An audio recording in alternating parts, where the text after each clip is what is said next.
Halo teman-teman, apa kabar kalian semua? Gua harap kalian dalam keadaan baik-baik selalu.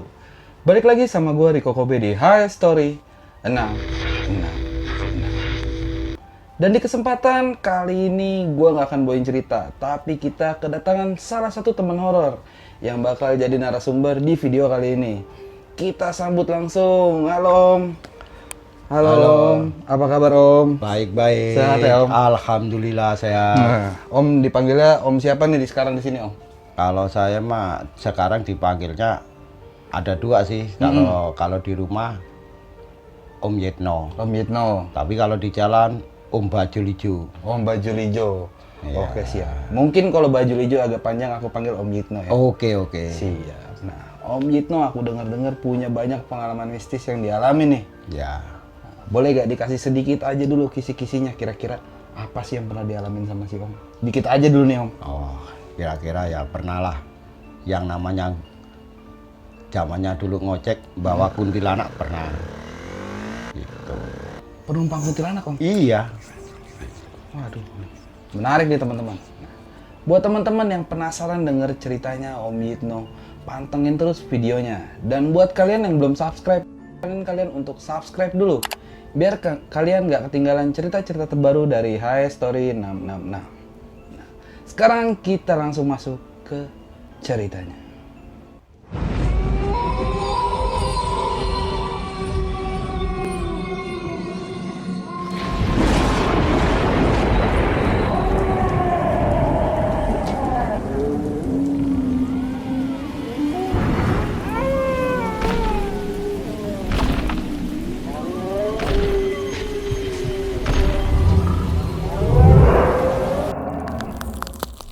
Nah, Om Yitno, sebelum kita masuk ke ceritanya, awalnya nih Om Yitno berasal dari mana sih emang sebenarnya? Saya asli Surabaya. Wah, Surabaya. Iya. Jadi saya dulu itu dikarenakan orang susah yang di Surabaya, itu saya ditarik saudara saya yang di sini Mamang di Kampung Arman di wilayah Depok sekarang. Jadi situ ikut mebel, diajar-ajarin karena saya dari kecil orang liar, akhirnya saya nyewa motor buat ngojek. Jadi berhenti tuh yang di mebel itu berhenti kerjanya? Tetap. Oh, tetap. Cuman semaunya kita karena itu nggak gajian. Oh iya. Gitu loh. Jadi kalau disuruh ya berangkat, kalau nggak disuruh ya saya tetap utama itu ngojek. Oh, ngojek. Iya, tuh. Kurang lebih ya tahun berapa ya? Sekitar tahun 84-an kalau nggak 85 lah kurang lebihnya itu. Wah, aku dipikirin aja belum dong. Ya. Tahun 8 segitu. Gitu. Nah, pas lagi ngojek itu Om mengalami kejadian mistis kayak apa tuh modelnya Om? Iya, dulu itu kan di Pal itu belum ada jalan Askes UI, jalannya masih jalan lama. Jadi saya itu kalau memang ngojek khusus malam, ngalong. Kalau orang bilang dulu orang ngalong. Sekarang juga anak-anak online bilangnya ngalong ya. Gitu. Jadi saya itu dapat penumpang dari Pal nganterin ke dalam. Ceritanya itu zamannya dulu itu masih kalau siang itu ongkosnya masih 150 perak. Kalau malam 200-an. Ongkos ojek tuh? Ongkos ojek itu masih malam 200. Jadi habis begitu nganterin ke dalam. Kalau nggak salah itu nganterin ke Askes, ke itu RTM. Daerah mana tuh? Daerah ya situ. Masih Depok situ aja? Depok situ. Baliknya saya dapat penumpang itu deket masjid. Tuh, cewek. Wah, emang saya dulu kan dasarnya orang usil. Kenapa bawa cewek itu nggak usil? Diem aja, sempat heran saya. Kayak modelnya gimana gitu. Jadi biasanya kalau saya dapat penumpang cewek, pasti usil. Mbak dari mana? Mau kemana? Bawel deh gitu ya Om ya? Gitulah, gitu loh. Ini kok saya bawa kok diem aja. Nggak tahu gitu? Nggak tahu. Heeh. Tahu-tahu turun, zamannya dulu jalan lama, itu kan lewat-lewat kuburan. Kuburan Pal itu. lewat kuburan. Habis begitu dia turun, itu zamannya dulu itu di PAL, di Jalan Lama itu kalau siang buat orang Delman, orang yang dari pasar itu ke Delman, itu orang naik Delman, itu turun di situ tuh ada drum banyak. Ceritanya habis ada drum banyak, buset, orang itu turun bayar duit 200 perak itu. Ya kalau malam nggak saya kembaliin biasa. 200 saya keluar ya udah saya kantongin gitu aja duit. Tahu-tahu saya buat beli rokok itu daun 2. Tahu itu Berubah jadi daun? berubah dari daun. Saking ketakutannya, daun itu saya buang, saya langsung pulang tidur itu. Itu baru ngalamin seumur-umur itu bahwa kuntilanak, tahu kuntilanak atau enggak, yang penting saya dapat Cewek aja pokoknya. cewek aja. Nggak ngomong, nggak apa. Heran saya. Pokoknya dia ngasih begitu sampai 200 perak. 200 perak. Ya itu, saya beliin rokok, nggak taunya daun. Ya mau nggak mau kan ketakutan kan. Bener, saya denger aja merinding nih. Hantu-hantu 80-an. Serem. Terus begitu sampai rumah nggak ngalamin mimpi atau apa gitu? Enggak, udah biasa. Aman. Nah, Setelah Om ngalamin apa tuh namanya, narik kuntilanak itu tuh, ngebawa penumpang kuntilanak, Om ngalamin apa lagi Om kira-kira Om? selama itu mas saya udah nggak pernah kemana-mana. Ya akhirnya saya khusus ke Mebel. Mebel lama-lama saudara saya yang saya ikutin beli angkot. Nah, akhirnya saya lah belajar nyupir, akhirnya baru saya nyupir angkot. Oh, jadi nyupir angkot sekarang. Nah, gitu. Habis nyupir angkot itu tahun berapa ya? Saya nggak tahu itu. Itu kok Yonjelala itu ada saudara saya, anaknya bulik saya masih kerja di Indumil itu. Saya itu ngetem di Indumil penuh. Naik turun. Ndelala itu sewa tinggal 3 perempuan semua itu. Itu di depan mana itu kalau nggak salah itu sekarang itu Sentral Medika, rumah sakit di Salak. Habis begitu itu ada yang teriak, kiri bang, gitu. Akhirnya saya kan mau nggak mau berhenti pas depan RRI. Dia teriaknya di mana? Rumah sakit itu. Berhentinya di RRI. Saya tanyain, Bu, ada yang kiri ya? Nggak ada bang, terus aja bang, bilang. Terus habis gitu di Lipi, itu kan sebelah kiri kan ada Lipi itu. Itu teriak lagi, pas di kuping saya kenceng banget, tapi sewa pun 3 itu denger, saudara pun tuh denger. Buset, kenceng banget itu. Akhirnya saya berhenti juga, penumpang udah pucat semua itu. Posisi padahal itu posisi hujan kenceng gitu, bener-bener kenceng, buset. Waduh, gimana ini? Akhirnya saya berhenti, saya tanya-tanyain, penumpang lah diem aja semua. Udah, akhirnya cuman di hati saya gerutu gitu loh. Sialan loh, bang, begitu aja. Habis gitu pas di Gang Nangka itu kan karena posisi hujan. Itu di depan saya juga angkot 41, saya juga narik 41. Oh, berarti Om ini dari arah Depok ke Bogor? Iya, dari Indumil awalnya. Jadi di situ tuh depan tuh angkot, sama-sama saya juga angkot 41. Penumpang saya itu turun semua 3-3-nya. Di Gang Nangka itu? Iya, bayar saya. Bayar, belum. Ada yang kembalian aja nggak minta. Tahu-tahu naik di depan saya, di depan saya itu angkot 41, naik mobil di depan saya. Oh, jadi cuma pindah ke depan Pindah ke depan doang. Jadi sewa saya tinggal saudara saya doang yang di depan itu. Dia bingung aja, diem. Gimana mas? Saya berhenti. Saya gerutu, anjing bangsat lu. Kalau kamu ikut aja. Saya nggak ngelarang kamu ikut. Cuman jangan begini caranya. Malah sewa saya turun semua, saya nggak ada sewa, nggak ada duit. Gimana saya usaha ini? kalau ikut, niat ikut, bantuin saya cari sewa. Gimana caranya? Oh, Om Melin Iya, yang ikut itu. yang ikut itu. Habis itu jalan, nyampe Simpang Depok, ceritanya.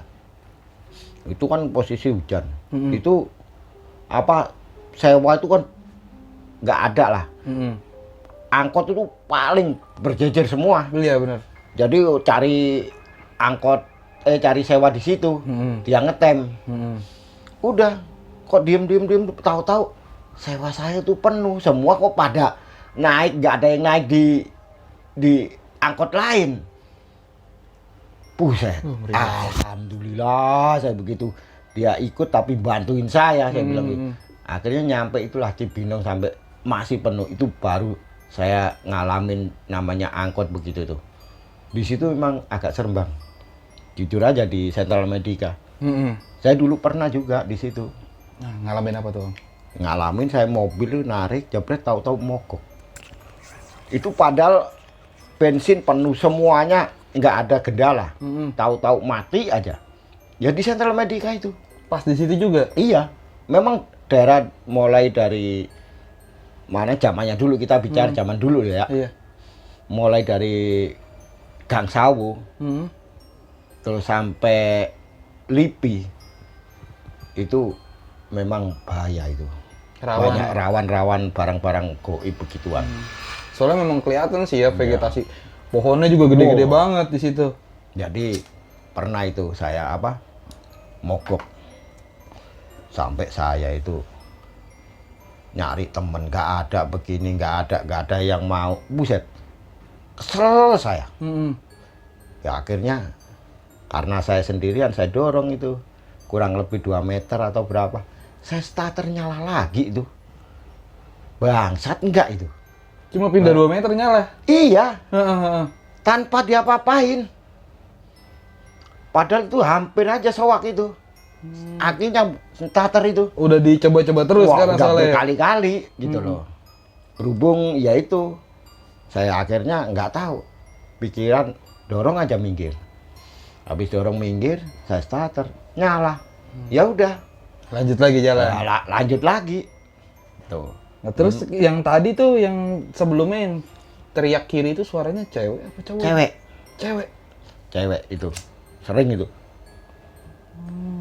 Tapi untungnya begitu dia sampai apa namanya Simpangan Depok itu malah ngebikin rame ya. Iya, itu loh. Kadang-kadang kan kita itu diikutin barang begituan, ya maaf aja, ya kadang-kadang kita bikin nyesek kita, tapi kadang-kadang juga bisa bantu kita. Kita kan nggak tahu, itu kan namanya goib tuh gimana sih, kita kan nggak tahu, jujur aja. Iya. Jadi ya itu, kadang-kadang dia kadang-kadang cari duit susah banget, bener-bener susah, pernah ngalamin. Kadang-kadang ya itu, habis gitu saya ngomel-ngomel ya itu, kok yon jelala di Simpang Depok bisa penuh. Buset, baru itu gak saya seumur-umur ya begitu tuh. Padahal datang belakangan kali ngetemnya ya. Padahal datang paling belakangan. Iya, di mana-mana orang kalau mau naik angkot pasti nyari yang paling depan ya. Paling nyari depan satu, terus keduanya orang kalau ngetem itu cari yang ada sewanya, Oh iya, biar benar. cepat penuh. Sedangkan kita itu kosong. Iya benar. Kenapa gitu loh? Ada apa kok tahu-tahu orang itu datang satu, tahu-tahu bisa penuh aja. Itu buset, itu baru saya ngalamin itu. Nah ini itu kan kita pengalaman di jalan. Pengalaman di rumah pun pernah saya ngalamin angkot itu. Tuh. Oh lagi di rumah apa gimana? Ini kan saya biasanya kan kalau narik angkot itu jam 5 jalan. Kalau pagi. Jadi ya nggak tahu, kayak ada yang bangunin apa-apa nggak tahu. Yang penting saya tahu-tahu jalan aja. Tak kirain udah subuh.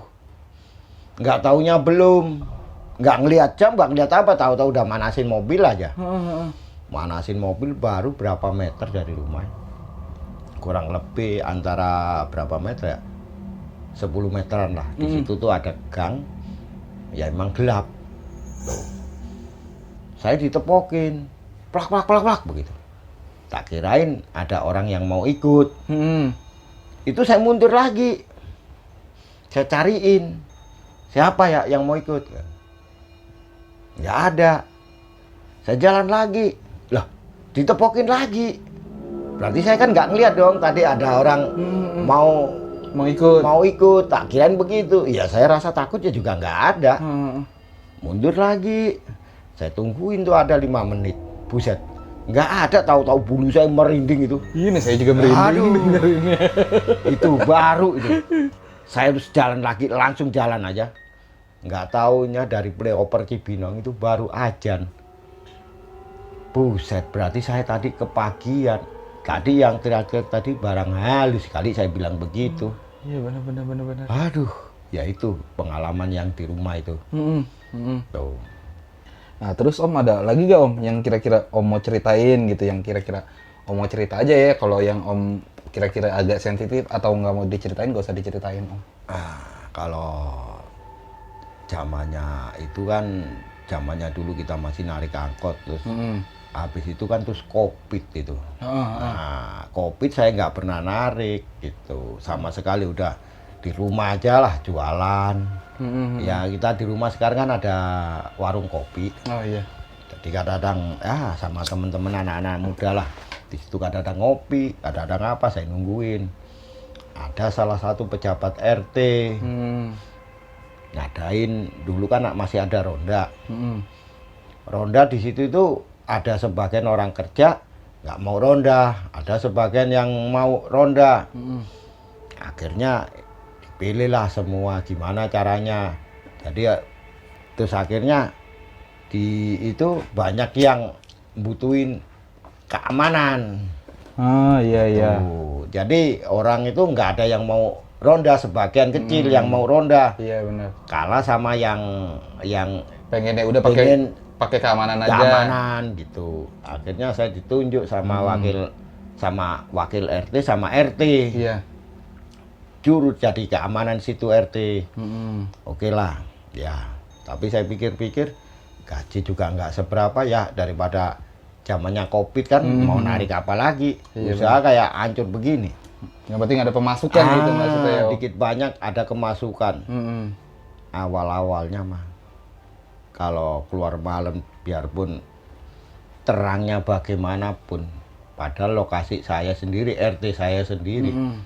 Itu ada aja yang ganggu itu barang-barang begituan itu, karena mungkin belum kenal kali. Iya, ya, belum kebiasa kali gitu ya. Gitu. Jadi itu kalau saya 11:30 kan saya gembokin semua itu, rantai belakang semua yang ada portalnya saya gembokin, ntar jam 5 baru saya buka. Ceritanya kan begitu. Jadi biar kita ngawasin agak mudah kalau ada portal. Benar-benar. Itu sekitar jam 2 itu saya berapa kali rantai itu gede segini nih, ini aja masih kurang gede kali apa besinya itu. Buat rantai kan begini nih. Kan kalau kena angin kan nggak mungkin ada lubangnya. Itu bisa goyang begini nih. Buset, itu di depan saya itu buset. Habis begitu gimana ya, saya mah cuek aja lah, biarin lah. Jadi seakan-akan itu rantai kayak ada yang dudukin kali Om. Kayak orang gelandotan gimana sih? Jadi goyang begini di depan saya. Buset tuh merinding kalau nggak. Aduh.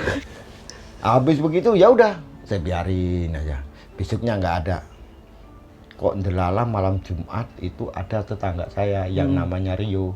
Nggak jauh dari rumah. Ya nggak jauh dari rumah, satu RT. Ngobrol. Habis ngobrol, saya bilangin begini ini pernah begini yuk. Nggak percaya. Lalu kalau dibilangin orang tua sih nggak percaya sih, dia bilang begitu.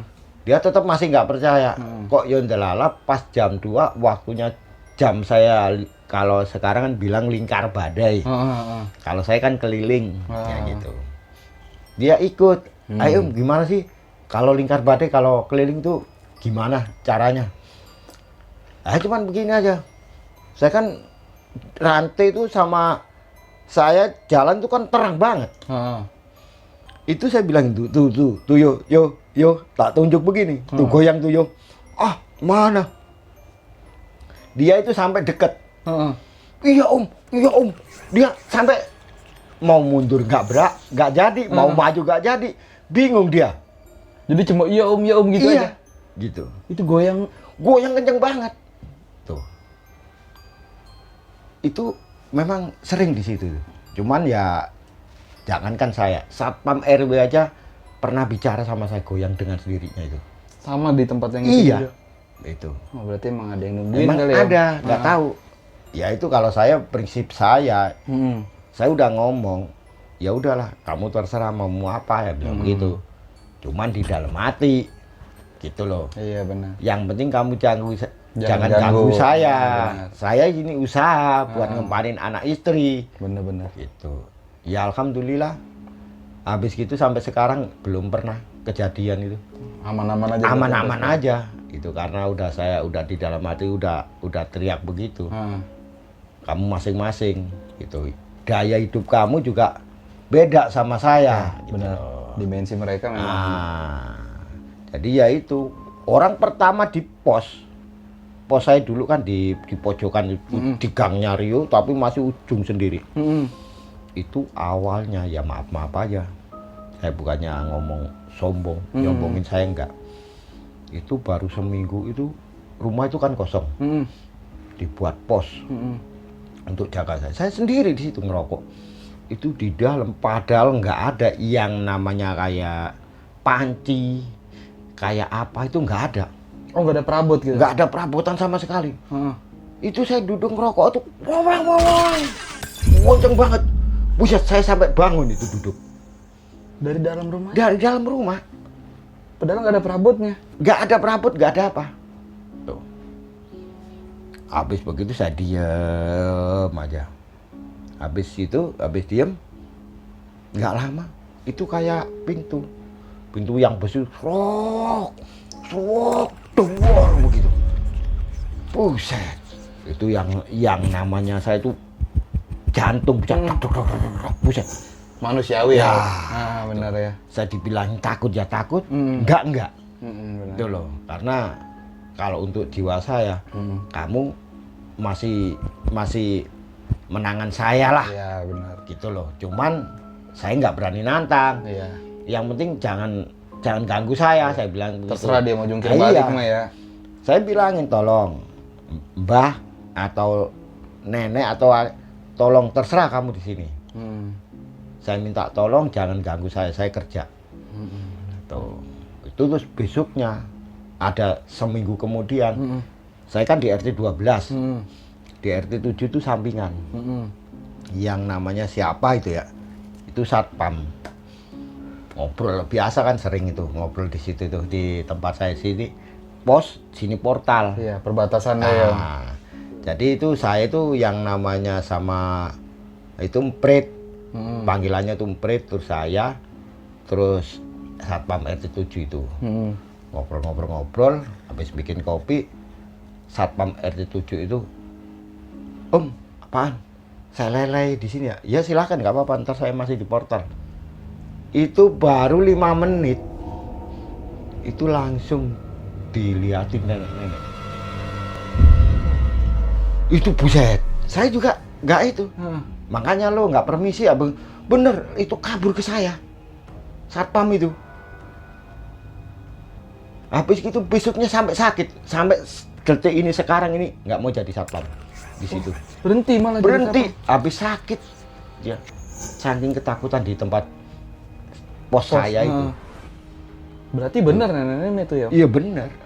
Sampai detik ini saya jadi satpam yang sekarang kan udah dibongkar rumah itu dijadiin rumah. Itu ada yang salah satu ustadz yang nempatin itu masih cerita. Kemarin ketemu nenek-nenek di situ pojok. Kadang-kadang ada yang ngedok gitu. Makanya kalau saya mah, ya alhamdulillah dibilangin manusiawi ya takut, enggak. Gitu loh. Jadi ya kita mengalir aja. Yang penting masing-masing aja ya Om ya. Gitu. Ya alhamdulillah sampai detik ini saya masih jadi keamanan di situ. Dan nggak ada yang ganggu dan sekarang. Ganggu. Alhamdulillah nggak ada yang ganggu. Ya ada sih, cuman bau-bau gitu aja masih. Ya wajar lah itu, wajar. mungkin ditemenin Om. Biar nggak bosen jalan sendirian. Bau harum itu mah sering, cuman alhamdulillah nggak pernah saya ditampakin wajahnya. Ya kalau bisa janganlah. Iya jangan, bener Om. Kalau kita tahu kalau kita kuat mah enak. Kalau kita nggak kuat ya bisa pingsan. Iya benar. Kan gitu. Benar. Kalau saya begitu aja. Wah, mantep banget nih. Teman-teman, ceritanya dari Om Yitno keren. Dan banyak juga pelajaran yang bisa kita ambil ya. Dari apa namanya kayak bersinggungan sama makhluk halus kayak gitu ya, kita masing-masing aja ya, Om ya. Jangan nantangin atau jangan aneh-aneh lah, jangan buat yang aneh-aneh. Banyak pelajaran sama pesan yang dikasih sama Om Yitno. Nah, Om Yitno terima kasih banyak nih ya. Sama-sama. Udah mau cerita.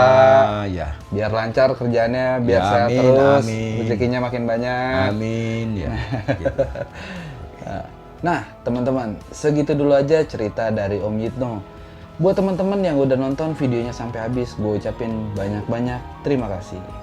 Dan untuk yang belum subscribe, boleh di-subscribe dulu, biar kalian gak ketinggalan cerita-cerita terbaru dari HS Story 666. Terus dukung channel kita dengan cara subscribe, like, komen, dan share sebanyak-banyaknya. Gue Riko Kobe dari HS Story 66 sama Om Yitno. Yitno. Kita pamit.